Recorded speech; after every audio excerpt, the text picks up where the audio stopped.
Salut à tous, bienvenue chez The Upset Media. Il est l'heure, ça y est, on a sorti les costards, on s'est fait tout beau. Ça dépend de qui on parle. C'est les playoffs, ça y est, l'Euroleague passe en mode guerre. Avec moi pour m'accompagner, il a bugué. C'est Lucas. Comment ça va, Lucas? Bah ça va bien jusqu'à ce que je me prenne des bastos au bout de 3 secondes là. Qu'est-ce que c'est que ces affaires? Je me suis mis voilà, une petite ambiance avec la concu derrière nous. Mais ouais, ça va. Ça va très bien. Et comme dirait notre rookie, ah, je suis chaud pour ces playoffs. Mm. Qu'on attendait impatiemment. Si on est là tous les deux, on va parler d'une affiche en particulier. Vous avez peut-être un indice du coup avec ce monsieur Bah, pas avec le tien, hein, c'est sûr, pas avec ta dégaine là. Qu'est-ce que tu... exactement, quoique sur mon épaule gauche, ça peut tout de suite donner un petit truc. Mais au vu de ton maillot, vous l'aurez compris, on va parler de cette affiche entre le Real Madrid et le Partizan Belgrade qui s'annonce vraiment alléchant. Voilà, en étant objectif, ça reste quand même une super série qui s'annonce. Avant même de commencer, je vais d'abord vous inviter tous à vous abonner, que ce soit Twitter ou YouTube, à aimer la vidéo, ça nous aide beaucoup. Faites-le, c'est vraiment quelque chose d'important pour nous. Lucas, si ça te dit, on va commencer directement. Oui, je suis chaud. Allez, c'est parti du coup avec la présentation de l'affiche. Le Real Madrid et le Partizan Belgrade. Du coup, Euh, le Real Madrid, qu'est-ce que tu peux nous dire de leur saison régulière? Saison correcte au final, puisque bah tu te maintiens dans un standard, on va dire c'est presque le strict minimum pour une équipe comme le Real Madrid. T'as fait quand même une saison que je trouve correcte, avec beaucoup de blessures. Donc, tu as dû toujours lier avec un coup machin et tu le perds sur 5 matchs, l'autre il est pas là pendant 2 semaines. Ça a été assez compliqué, notamment bah, l'absence de Sergio Llull qui a dû encore plus rapetisser la gestion du meneur. On a eu l'absence de William Goss aussi. Enfin voilà, il y a eu beaucoup de monde. Je les ai trouvés. Bah voilà, on parlait de rythme croisière sur les précédents podcasts. Je trouve que ça a quand même été assez le cas sur cette saison régulière. Le taf a été fait quand il fallait être fait. Il y a eu des moments où ils se sont bien fait peur quand même. On va en reparler, je pense, plus tard. Mais voilà, tu finis troisième parce que Barcelone te passe devant, je crois, la Dernière journée. dernière mais c'est presque anecdotique. Donc voilà, tu es dans le top 3, tu es là où tu dois être avec l'avantage du terrain. Et voilà, ouais, pour résumer, plus ou moins, voilà, l'équipe a déroulé, basiquement. Bah, c'est bien, on se rejoint un petit peu. Moi, sur mes notes, j'avais noté pas toujours convaincant cette saison. À l'œil, des fois, on se disait c'est pas toujours très beau et très efficace, mais pourtant, ils sont dans le top 3. Voilà, donc ça résume parfaitement ce que tu nous as dit. En plus des blessures, tu en as parlé durant la saison, mais là, il va falloir faire attention. Notre Français, Vincent Poirier, a eu une appendicite un peu costaud, si j'ai bien compris. À voir s'il sera rétabli pour les playoffs. Je ne sais pas s'il a joué ce week-end, s'il a joué le derby. Je crois pas, mais je vais les regarder rapidement le temps Mais que tu... en tout cas, voilà, je sais qu'il a eu l'appendicite, qu'il avait déjà raté le dernier match justement de saison régulière. Donc voilà, cet effectif du Real, heureusement qu'il est profond parce que voilà, on n'a pas vu de Randolph de toute l'année. On a eu un bon paquet de blessures. Donc, ouais, pas épargné, pas toujours très convaincant. On l'avait dit lors d'une émission précédente, quasiment en autogestion. Enfin, c'est le sentiment que tu avais envers Ah, Chus Matteo, qui n'avait pas un réel impact et qui jouissait plus d'un effectif riche et compétent pour s'en sortir tout seul. du Troisième coup, tu place, sens que 23 ça va. victoires, 11 défaites pour le bilan, pour être très précis. Donc voilà pour le retour sur la saison du Real. Est-ce que tu as trouvé du coup Oui, l'info oui, que tu je veux? t'ai répondu, il était absent. Voilà, il était donc absent ce week-end. Pour le partisan, j'ai noté une phrase simple, une montée en puissance. On se souvient des 3 premiers matchs d'Euroleague, 3 défaites, un match d'ouverture contre l'Alba Berlin catastrophique qui se sont fait souiller. Et après, tout au long de la saison, une vraie montée en puissance. Le système Obradovic a commencé à se mettre en place. Ils ont fait une fin de saison régulière incroyable, que ce soit en termes d'affluence dans la salle ou sur le terrain, avec des victoires très très importantes. C'est simple, ils finissent l'année sur les 10 derniers matchs avec 7 victoires pour 3 défaites. En se prenant l'Olympiakos, ils prennent le Barcelone. Real et l'Anadolu. Ils perdent que contre Barcelone, justement, sur les derniers matchs. C'est un bon moment. Euh, et donc, une qualification avec une sixième place de la saison régulière, 20 victoires, 14 défaites. Une belle saison avec un Français, Mathias Le Sort, du feu de Dieu, qui a été vraiment incroyable et très très performant. Certains en parlent comme un candidat pour le titre de MVP, ce qui n'est pas déconnant d'ailleurs. C'est dommage qu'il y ait un ovni cette saison pendant la saison régulière. De peur de ne pas être très objectif, toi, d'un regard un peu plus extérieur avec ce que tu as pu voir comme match, qu'est-ce que tu as pensé de ce partisan-là? Bah, j'avais noté Diesel, vraiment, ça, tu vois, comme tu l'as dit, ça, c'est monté en puissance, mais en plus, ça a progressé sur tous les plans de jeu. Individuellement, on peut les disséquer, même je trouve que chaque joueur a progressé. Je pense notamment à Nunali qui a vraiment, je trouve, bien retrouvé ses marques, ses sensations. Punter a retrouvé un peu ce côté, on va dire, assassin. Et du coup, ça a bien tout mélangé, ça a vraiment donné un beau rendu. Évidemment, c'est sûr que l'affluence, la fin de calendrier a énormément joué aussi pour qu'on ait ce sentiment-là, mais on en a parlé aussi plusieurs semaines auparavant. L'impact en défense, voilà, on parle d'une équipe qui retrouve l'Euroleague et de les voir se mettre à défense avec des profils à défendre avec des profils pas forcément Et pour? équipés, voilà, défense dure de fer ou quoi que ce soit. Donc c'était intéressant à voir. Ça note une bonne connotation pour la suite, puisqu'on sait que ça va se resserrer et être plus compliqué et il y aura certainement des fautes qui seront moins sifflées, etc. Donc ouais, j'ai beaucoup aimé. Je les ai pris un peu sur le tard, je t'avoue, parce que justement, bah, je voulais au début regarder d'autres équipes, etc. Et en fait, quand je me suis vraiment remis à les suivre, et ça partait sur de bonnes bases et ça n'a fait que monter. Donc voilà. Il y a eu de très très belles affiches et de très belles victoires cette année de leur part. C'est clair. Moi qui les ai suivis toute la saison, il y a eu des victoires convaincantes. Euh, Quelques défaites qu'on n'aurait pas dû laisser passer, mais bon, c'est la loi d'une saison régulière et surtout d'un système très compliqué, comme je le disais, celui d'Obradovic. On va aborder les points forts et les points faibles des deux équipes, même si on a plus ou moins donné quelques pistes. Pour le Real, je sais pas, toi, qu'est-ce que tu en penses? Moi, de mon côté, j'ai noté un axe Moussa Tavares incroyablement fort et, comment Efficace. dire, efficaces, mais surtout, enfin, ils sont indispensables Mhm. au Barça, au Real, pardon, et une profondeur de banc aussi. J'ai regardé quelque part dans les stats, le banc apporte quand même pas mal de choses à cette équipe. En même temps, c'est le Real et ils ont pléthore de Les bons joueurs de moyens. haut niveau. Donc voilà, moi, ce que j'en pense au niveau du Real. Toi, je sais pas ce que tu as noté de ton côté sur les points forts. Bah évidemment cet aspect mais comme tu l'as dit assez nuancé puisqu'on parle du Real Madrid donc évidemment l'effectif est profond, talentueux jusqu'au 10, 11e gars. Tu pourrais presque faire 2-5 majeurs avec des joueurs complètement différents. Moi, j'ai surtout noté une grosse présence au rebond. On sait que c'était la force de Kaunas, par exemple, mais je trouve que voilà, ils sont bien en place. Bon, aussi un choix logique puisque tu as déjà la tourelle de Tavares qui fait énormément de choses. Je les trouve pas si mauvais à la passe, sachant qu'il n'y a pas de personne vraiment De estampillée vrais meneurs créateurs. visionnaire, magicien à la passe, etc. Donc on est sur un basket bien léché, qui se connaît bien. Ça se circule énormément et c'est une bonne chose. Ouais, c'est plus ou moins ce que j'avais à retenir, du moins en positif. Et je trouve que de toute manière, on va arriver sur ce constat-là. Le Real et le Partizan, on est sur deux équipes avec une construction plus ou moins identique, mais avec des aspirations différentes, évidemment. Je trouve que le Partizan peut regarder un peu de haut le Real Madrid en disant c'est ce qu'on aimerait atteindre peut-être sur les prochaines années à venir, tu vois. Ouais, je vois ce que tu veux dire. Pour te compléter sur l'aspect statistique, tu l'as dit, le Real, ça fait quelques années, c'est un petit peu leur marque de fabrique, le rebond. Évidemment, Tavares, mais tout le monde participe et ils sont premiers voilà, aux statistiques au niveau du rebond, 33,5 prises de moyenne.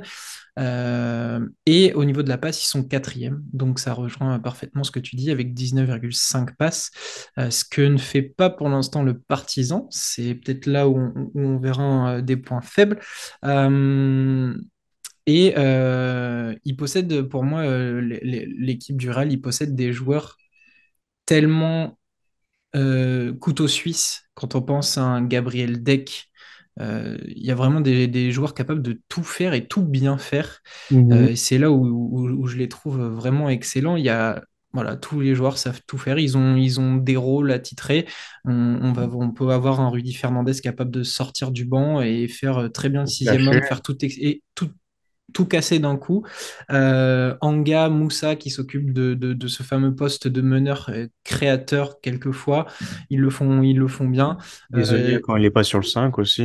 Ezonia, il est dans un rôle très discret cette saison. Il n'a pas toute la lumière sur lui et on l'a vu que ce soit contre Monaco ou contre des équipes, il est capable de prendre feu et d'être activer le mode assassin justement Mhm. qui lui colle parfaitement.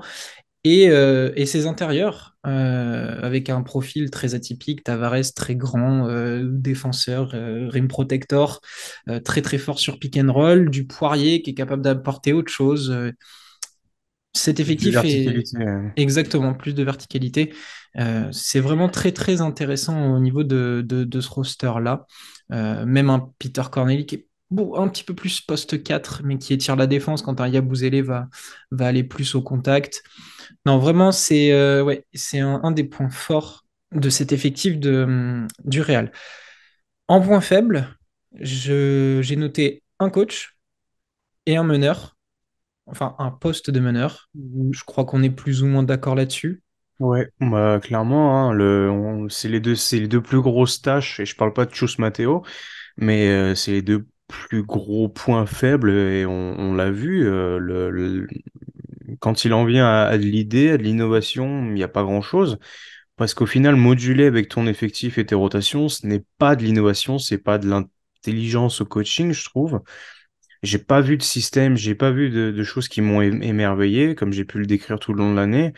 Et le poste de meneur, on a vu, je pense que tout le monde a fait un gros match face au Real s'il était meneur.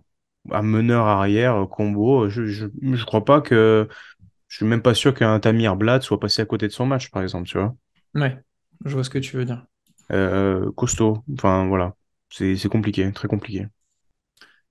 J'ai regardé Nigel Williams-Goss, tout comme Sergio Rodriguez, joue moins de 15 minutes par match. Sergio Llull était à 18, mais on l'a dit, il était blessé. Carlos Alocen n'existe pas cette saison puisqu'il est Ouais, blessé c'était aussi. blessé aussi. Euh, et c'est vrai que ça fait tâche dans une équipe comme ça, obligé finalement de déléguer ce De poste mettre de en garde. meneur et de mettre un joueur en défaut à ce poste-là, ce qui reste quand même assez problématique. Et ça se voit encore plus, puisque étant le Real, et le poste de meneur est vraiment bah, celui qui monte la balle, celui qui est le relais du coach. Puis je vois 5 majeurs, Adamanga, monte la balle, etc. Alors très bien, s'il y a une équipe qui peut le faire, c'est le Real, parce que du coup, tu as quand même pas mal de mecs qui peuvent vivre balle en main, etc. Mais premier chaînon de ce maillon, premier maillon de cette chaîne qui tient pas la route, c'est pas enthousiasmant. Ouais, c'est clair. Et souvent, même si t'as pas Anga, très vite les meneurs filent la balle à Moussa et c'est lui qui se débrouille avec donc ce fameux lien qu'il a avec les intérieurs, notamment Tavares. Et c'est je me débarrasse de la balle, on n'annonce pas trop de choses et puis ça envoie du lourd différemment. Donc effectivement, une main un peu délaissée, un coach pas vraiment avec des idées. Est-ce que tu l'as dit, on n'a pas retenu forcément de système. Doit y en avoir, j'en ai pas en tête, mais bon, c'est un club espagnol, donc ça joue forcément beaucoup de pics, donc les Spain screen avec l'intérieur qui vient poser un écran et un extérieur qui repose un écran sur l'intérieur pour le libérer. Ça, on a pu le voir afin de libérer Tavares, mais c'est très espagnol. Mais après, c'est beaucoup de création sur du pic. Ça se Voilà, repose ou déjà libérer les shooters avec du Fernandez, du Causeur quand il joue. Ça se repose uniquement sur les individualités et vraiment, non, il n'y a rien. La seule chose que je retiens un peu de Matteo, c'est qu'il a réussi quand même à tirer le meilleur de Corneli, mais sur des très courtes séquences. Et ce qui justement justifie derrière l'idée de pourquoi pas l'avoir plus utilisé. Mais l'avoir sur les 12 premières minutes, carte blanche, et ça balance derrière l'arc, et ça rentre, bien, très bien. Fallait le tenter, mais derrière, tu peux le laisser aussi sur le parquet, c'est pas si problématique. C'est clair. Pour le Partizan, du côté des points forts, j'ai noté l'attaque, forcément, puisque c'est une des meilleures attaques de la compétition. La salle, qui va probablement avoir son rôle à jouer, et à l'inverse du Real, le coach. Moi, je retiens aussi l'adresse extérieure. On n'est pas loin des 40% quand même, hein. Alors, en Ouais, termes c'est de... un des meilleurs taux à 3 points. Ils sont deuxième avec 39,6% de moyenne cette saison. Voilà, donc c'est une belle menace quand même. Tu peux prendre très vite la sauce, un coup de chaud d'un ou deux, trois gars. Attention, parce que du coup, il n'y a personne à défendre, hein. Si c'est le poste un ou 2, bon courage quoi, pour aller gérer tout ça. Et en plus, je suis en train de réfléchir, mais hormis Mathias Le Sort, tout le monde est capable d'envoyer à 3 points. Je Ah pense à oui. Ledé, capable de s'écarter. Smailagic, il le fait très Avec bien. c'est très bien. Vukcevic, même s'il joue peu, il est capable, on le voit notamment en ABA League. Mais c'est vrai qu'hormis le profil de Le Sort, qui est uniquement réservé à jouer dans la peinture, tout le monde artille, c'est vrai. Donc déjà, tu pars sur quand même des bases assez solides dans ton jeu. Et ouais, j'avais retenu à peu près les mêmes choses, évidemment le coach, on va en parler plus tard, mais cette pluralité aussi quand même. C'est pour ça que je disais, on a un minot qui regarde le grand dans le miroir, tu vois, c'est vraiment cette sensation-là que j'ai. Parce que voilà, le partisan dispose quand même tu peux avoir trois quatre gars, ils vont t'en mettre 10 12 15 chaque soir, et tu sais pas qui ça va être en plus. On l'a vu face à Monaco, il a suffi un bon match d'Abramovich, alors que les autres étaient complètement à la rue jusqu'à ce que le D prenne un peu le relais. Et On a eu, Punter termine le match. mais quand bien même il termine le match, c'était pas grand-chose. Et où était le sort là? Nulle part. Exum, on n'en a pas vu non plus. Nunali, il n'y avait pas grand-chose non plus. Donc attention à ce côté-là de qui va te la mettre ce soir en fait. Ah, ils savent bien le faire, ça, et Obradovic et ses assistants sont probablement derrière tout ça. Ils savent s'adapter à l'adversaire qu'ils ont en face d'eux et savoir justement peut-être choisir l'arme sur laquelle ils vont insister en fonction de ce qui est proposé en face. Ils le font très bien. Euh, Au niveau de l'attaque, je le disais, c'est une des meilleures de la saison. Au niveau de l'offensive rating, c'est simple, ils sont premiers avec 123. C'est pas Voilà, mal. oui, c'est pas mal. Le Real est septième, si on doit faire la petite comparaison. Donc clairement, une attaque de feu et qui joue à son tempo. Parce que si on regarde, autant le Real a une proportion à jouer vite, avec le troisième pace de la compétition, le Partizan est 13e sur 18 au niveau du pace. Donc voilà, c'est une équipe qui prend son temps, qui construit ses attaques et qui, un peu dans ce que a pu dire une fois euh, je sais plus quel journaliste en parlant des Spurs de l'époque 2014, c'était t'as une position de shoot, mais on cherche celui qui a la meilleure position de shoot. Voilà, toujours chercher le joueur qui est le mieux Le placé. rendement. C'est ça. Et du coup, le partisan est plus dans cette image-là. La salle, on n'en parle pas, hein, pas besoin de s'étendre dessus, on en a Non. déjà assez parlé, puis je pense que les images parlent d'elles-mêmes surtout, Oui, ouais, ouais. et le bruit aussi parle de lui-même. Au niveau des points faibles, j'ai noté la défense, voilà, qui est quand même un des points négatifs de cette équipe. Plus Euh, mitigé au final quand même. On a vu du bon, mais ça reste quand même une équipe qui défend pas bien. Voilà, c'est ça. Il y a des séquences où ils sont capables de cadenasser leur adversaire individuellement, de step up. Je pense au match contre le Barça, où le D avait bien emmerdé Mirotic tout au long du match en lui proposant un truc assez rude et l'éloigner du ballon. Mais c'est vrai que ça reste un des points faibles de cette équipe avec les passes, parce que l'équipe a du mal à conclure ses actions sur des passes décisives. Alors, c'est beaucoup de pick and roll, d'exploits avec des individualités qui sont très fortes. Mais c'est vrai que l'équipe, donc 15e à la passe sur 18, ce qui est voilà, ce qui veut tout et rien dire, hein, puisque c'est la meilleure attaque quand même. Mais voilà, sur la circulation du ballon, il y a peut-être du mieux à faire et cette défense.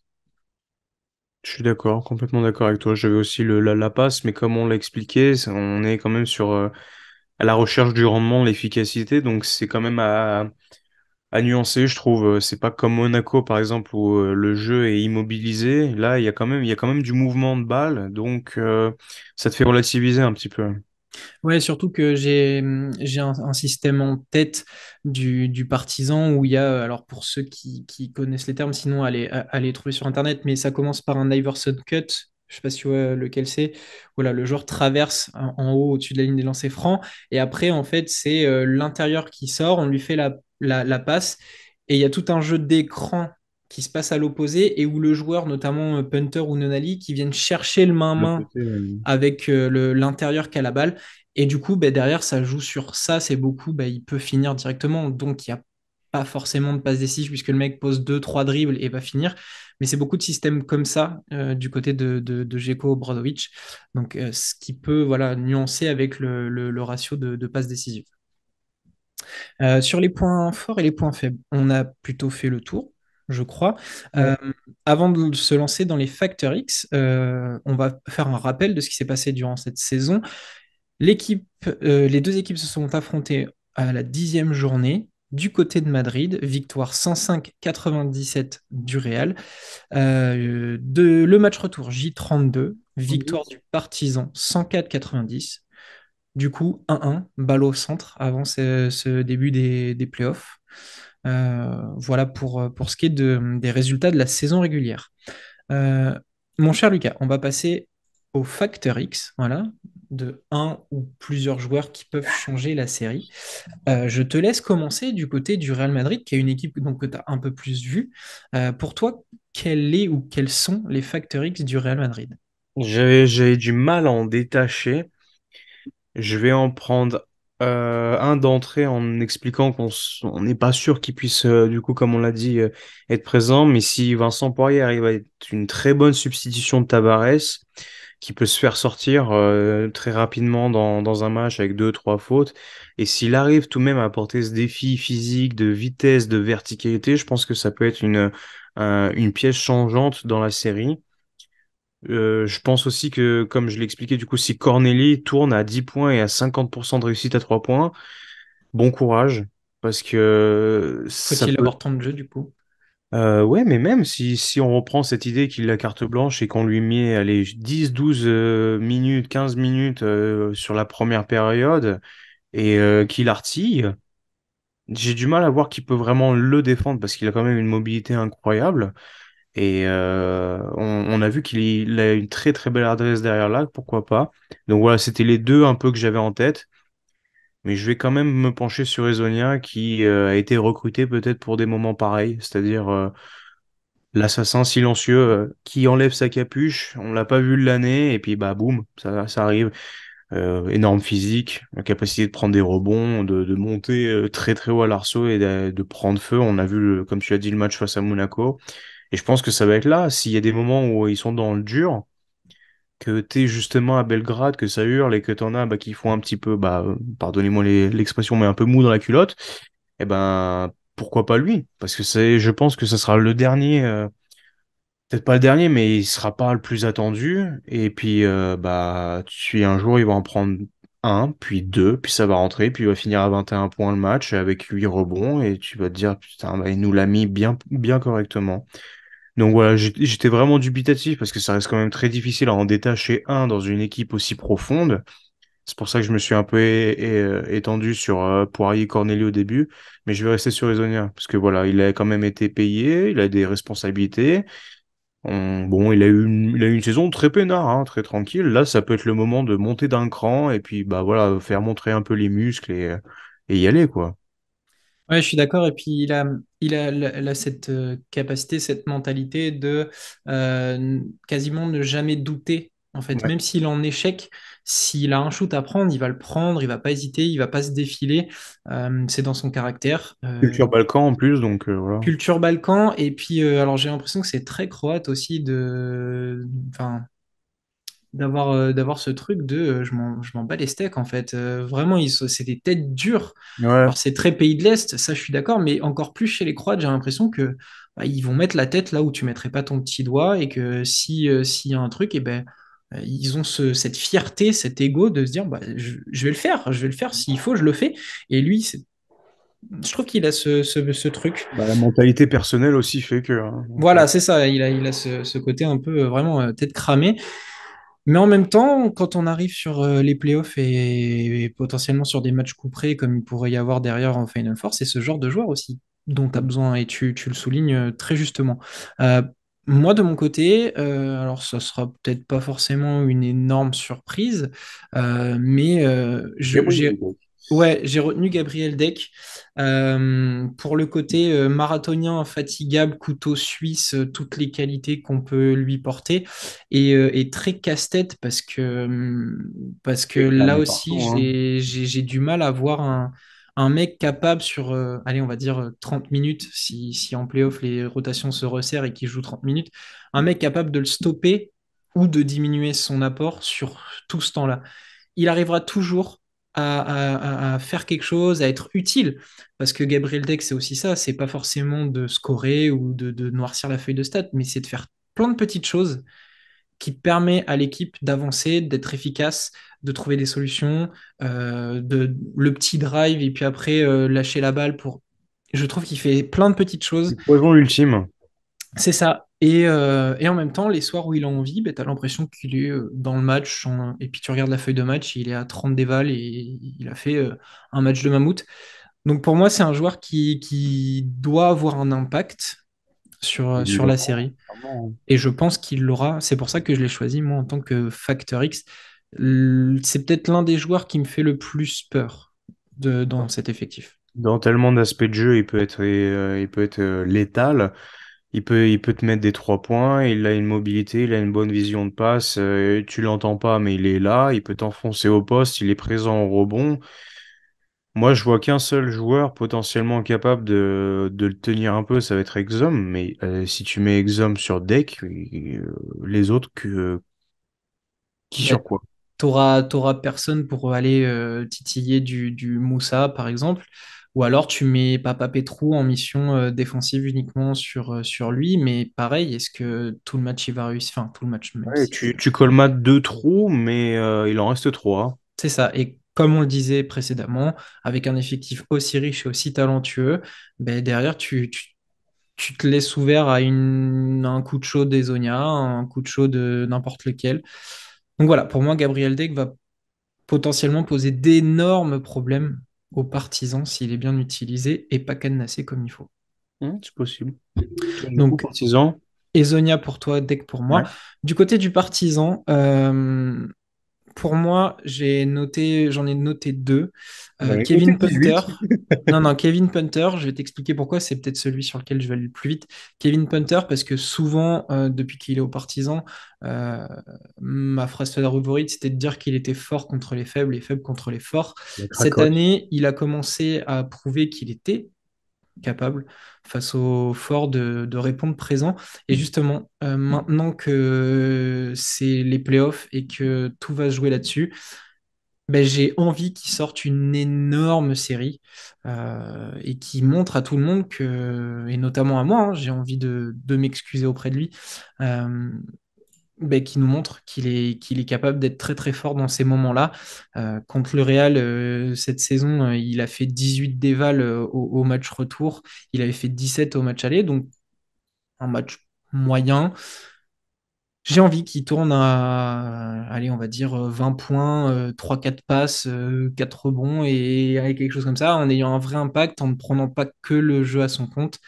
Et voilà, et être, comme on l'a vu contre Monaco, un tueur quand il faut. Mais le joueur sur lequel je vais vraiment miser, c'est Zach Ledé, qui pour moi doit être, donc voilà, que ce soit Real ou Partizan, pour moi c'est des postes 4. Mais Zach Ledé doit avoir son importance. Il m'avait beaucoup impressionné justement ce match contre le Barça où il s'était occupé de Mirotic. Et ça m'a étonné de le voir se sacrifier défensivement. Et en même temps, c'est le genre de joueur qui, une fois qu'il est en confiance, est capable offensivement d'abattre un travail incroyable. Il sait shooter de loin.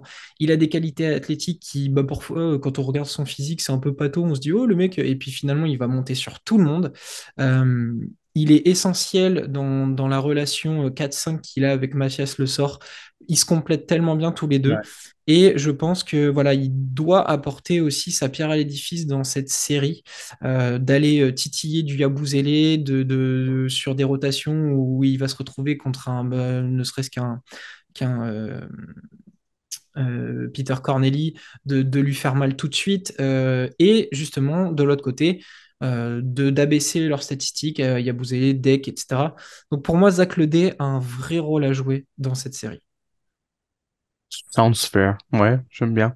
J'aime bien. Après, je suis allé chercher autre chose parce que Factor X, j'avais pas envie de prendre vraiment les gars qu'on cible plus. Je suis d'accord avec toi sur l'idée de Punter. Ça me rappelle un peu la série qu'il avait faite, il me semble. C'était quand il était à l'Olympia face au Bayern où Ouais, c'est possible. À Milan, il était bon, hein. il avait pris deux bons gros matchs où il avait bien eu chaud. Je crois qu'il a derrière t'as Shavon Shields aussi, mais voilà, dans l'idée, c'est ça qu'on devrait avoir de lui de toute manière. Et je pense que dans l'idée, comme tu disais, c'est aussi ça que t'attends de lui. Et c'est pour ça que t'es peut-être parfois exigeant sur le fait qu'il performe que face aux faibles. Et moi, du coup, je suis parti sur Yam Madar. Pour la, Alors, je pour la sais que c'est ta simple. blague, Non, non, non, non. mais je pense connaître la logique. Pour la simple et bonne raison que si Speedy Gonzalez s'amuse, faufile un peu de partout, ça va être chiant pour le Real. Et là, en fait, si t'es Gelco, tu vois un petit trou comme ça qui saigne, tu rentres à fond dedans. Et je pense que c'est ce qu'il va devoir faire. J'ai hésité avec un gars comme Avramovic, mais on l'a pas assez vu et il y a eu qu'un seul flash réel face à Monaco. Ça peut arriver, mais je trouve que Gelco a donné toute sa confiance aux jeunes au minot. Et j'aimerais avoir de lui 20 minutes où il cavale H24. Il est lâché. Carte blanche, vas-y, fais le fou, fais ce que tu fais d'habitude. Il va peut-être pas finir à, je sais pas, 8 points ou plus de moyenne, mais il aura fait chier tout le monde. Parce qu'il aura couru de partout, il aura fatigué tout le monde. Il est Il capable de aura défendre très dur il aussi, de défend très dur, haut. il a des longs bras, il arrive à chipper des ballons très bien, ça relance derrière. Et voilà, et en fait, tu dis, il va falloir quand même avoir un mec pour le suivre, ça va générer du mouvement constant, ce côté un peu électron libre, et quoi qu'il arrive, il arrive très bien à faire de bonnes passes, il a une bonne vision globale, et il est capable de s'arrêter, boum, il te pose les deux appuis et un petit tir à mid-range, ça peut faire très mal aussi, et je pense que, en fait, je l'ai pris en espérant, sans en attendre énormément, parce que je suis quand même conscient qu'on va peut-être pas en avoir un énorme échantillon, mais je vois bien Obradovic au moins tenter le coup sur les deux premiers matchs, et si le rendu a été assez satisfaisant, quand tu reviens à Belgrade, là, c'est la fiesta totale, tu vois. Tu le verrais dans un rôle de starter directement? De foutre le Ouais, bordel ouais, d'entrée ou ouais, ouais, tout de suite? fatigué. Côté Marcus Howard en mode court, cavale, cavale, cavale. On fait un autre parallèle d'Aaron Fox en NBA, tu vois. Ce côté vraiment, tu l'as Relancer pas vu. vite, Tu l'as de pas tout vu de suite passer, il est à mesurer. fond, il est là, il secoue tout le monde, c'est le petit, tu vois, et vraiment, moi je vois bien ce truc-là. J'ai souvenir de quelques actions où il chip une balle, ça part en contre-attaque, t'as le sort, t'as le dé, peu importe, ça court derrière direct, et c'est un truc, je pense, tu t'infliges ça 20 minutes au Real, il y a plein de monde qui tiendra bien la cadence, mais le cardio, ça va les fatiguer. Et après, si tu fais ça d'entrée de série et que tu reviens chez toi derrière, attention, hein. Ouais. Mais c'est intéressant parce que de toute façon, je te posais la question s'il start ou sixième homme. De toute façon, avec la Il faiblesse start. du poste 1, quoi qu'il arrive, derrière ton poison, c'est Avramovic ou Exum. Donc, que ce soit starter ou remplaçant, Là, sur de le toute façon, poste 1, ça va envoyer du lourd. on dit souvent en général, tu t'en fous d'être starter, ce qui compte, c'est de terminer les matchs. Bah, je pense que là, c'est l'inverse qu'Obradovic veut dire. On s'en bat les reins que tu ne termines le match. L'essentiel, c'est que tu me les fatigues. Hmm. Tu leur Et rentres ça, dans la gueule tout de suite. ouais, ouais, fais-les courir là. Je veux les voir tous suer à la pause. et que derrière, bam, tu reprends ah, on n'avait pas vu Exum encore, bon, bah bon, voilà. Et là, tu commences à boiter, à traîner, grosse langue et tout, donc ouais. Mais d'ailleurs, alors je vais essayer de retrouver ça rapidement. Mais c'était bien contre le Real, je crois. Il Euh, fait sa meilleure pointe. non, où j'étais en train de me dire, si c'est ça, c'est le match à Belgrade où Obradovic avait trollé, enfin trollé entre guillemets, avec son 5 majeur Avramovic, Smailagic, Papapetrou, Trifunovic et le D. Et derrière, il avait envoyé Le Sort, Punter, etc. Et sur les rotations, ils étaient complètement. Enfin, voilà, sur la second unit, ils étaient complètement perdus, le Real. C'était ce jour-là. Donc, Et si tu prends le premier match de la saison régulière, donc qui était, je crois, au Wizink, donc ça se finit sur une victoire du Real parce que Sergio Llull est monumental. incandescent. Mais comme on en avait parlé, c'est ce match-là où ils en prennent 40 dans la musette hein, sur le premier quart-temps. Et on Oui, parle, et on c'est parle ça. d'un partisan qui n'était pas encore en phase, qui était à froid. Ouais, bah voilà, faut pas répéter l'expérience, quoi. Je pense que ça va être aussi un des plus gros points d'interrogation, c'est de se dire si le partisan en prend un au Real, bonjour le retour, hein. On verra ça dans les pronos, ça peut être intéressant. On a fait le tour des Factor X. Euh, Toi, si tu devais avoir une question autour de cette série, je crois que ça tient sur un joueur surtout. Bah, ouais, c'est ce que je t'avais suggéré, mais comment le partisan va-t-il arriver à bloquer Tavares? Sans parler de l'idée de il va probablement faire des fautes parce qu'il va vouloir trop défendre, mais comment tu le tiens?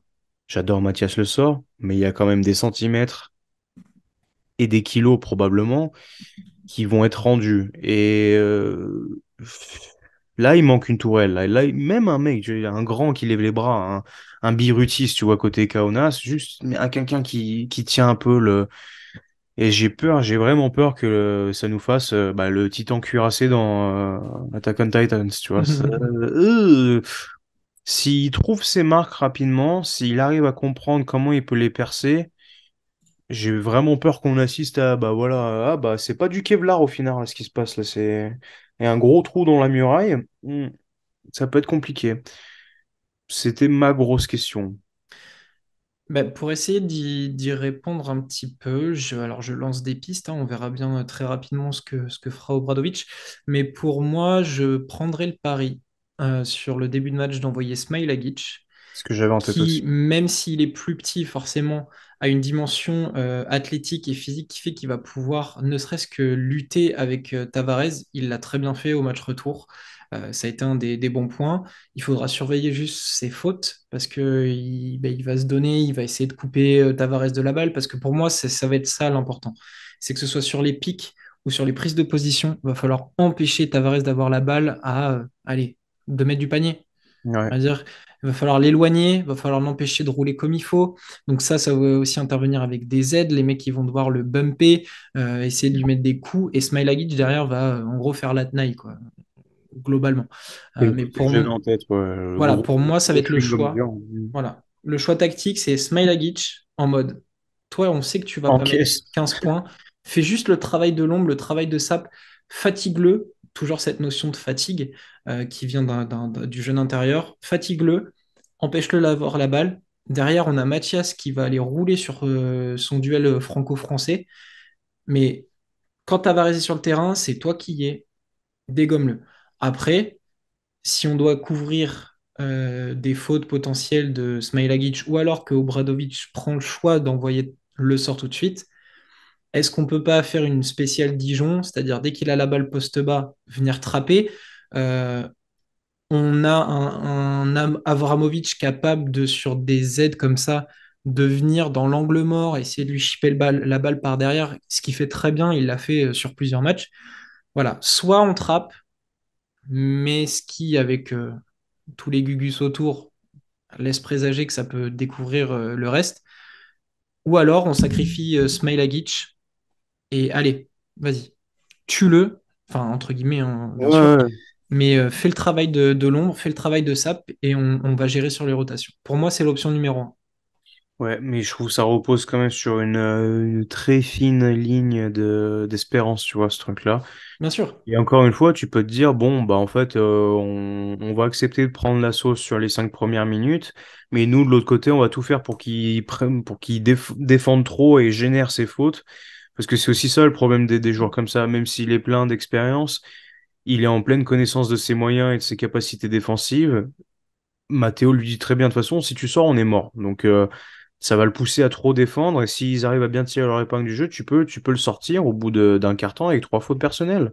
Et on le voit plus avant le début du quatrième quart-temps.